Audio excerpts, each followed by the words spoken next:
നമ്മുടെ ഭരണഘടന അസംബ്ലി വിഭാവനം ചെയ്തത് പ്രകാരം ജനഗണമന ദേശീയ ഗാനവും വന്ദേ മാതരം ദേശീയ ഗീതവുമാണ്. എന്താണ് വ്യത്യാസം? ഇന്ത്യയുടെ ദേശീയ ബോധത്തിന്റെയും സ്വാതന്ത്ര്യത്തിന്റെയും പ്രതീകമാണ് വന്ദേ മാതരം. അരബിന്ദ് ഘോഷ് ഭാരതത്തിന്റെ പുനർജന്മത്തിന്റെ മന്ത്രം എന്നാണ് ഇതിനെ വിശേഷിപ്പിച്ചത്. എന്നാൽ വന്ദേ മാതരം ആലപിക്കാൻ ആരെയും നിയമപരമായി നിർബന്ധിക്കാനാകില്ല. ആലപിക്കാതിരുന്നാൽ അത് ദേശവിരുദ്ധമായി കണക്കാക്കാനാകില്ലെന്നും സുപ്രീം കോടതി വ്യക്തമാക്കിയിട്ടുണ്ട്. വന്ദേ മാതരം ദേശീയ വികാരത്താൽ ശക്തമാണെങ്കിലും എല്ലാ മതവിഭാഗങ്ങൾക്കും വിശ്വാസപരമായി ഒരുപോലെ സ്വീകരിക്കാനാവില്ല എന്നൊരു വിമർശനം ഉയർന്നിട്ടുണ്ട്. അതിന് കാരണം അത് ഹൈന്ദവ ദൈവിക രൂപത്തിലാണ് ജന്മഭൂമിയെ ആരാധിക്കുന്നത് എന്നതാണ്. വന്ദേ മാതരം പ്രസിദ്ധീകരിച്ച ആനന്ദമഠം നോവലിൽ നിന്ന് പ്രചോദനം ഉൾക്കൊണ്ടാണ് അബനീന്ദ്ര ടാഗോർ ആദ്യമായി ഭാരതമാതാ ചിത്രം വരയ്ക്കുന്നതെന്നും നമുക്കറിയാം.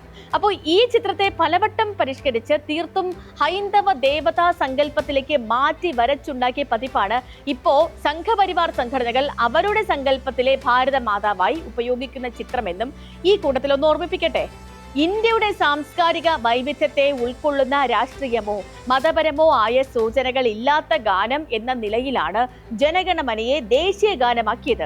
അതേ വേളയിൽ തന്നെ സ്വാതന്ത്ര്യ സമര കാലത്ത് വിപ്ലവാത്മകമായ മുദ്രാവാക്യങ്ങളും ധ്യാനാത്മക ദേശീയ ഗീതകമായും ഒരേപോലെ മാറിയ വന്ദേ മാതരത്തെ നമ്മൾ ദേശീയ ഗീതമായും നിലനിർത്തി.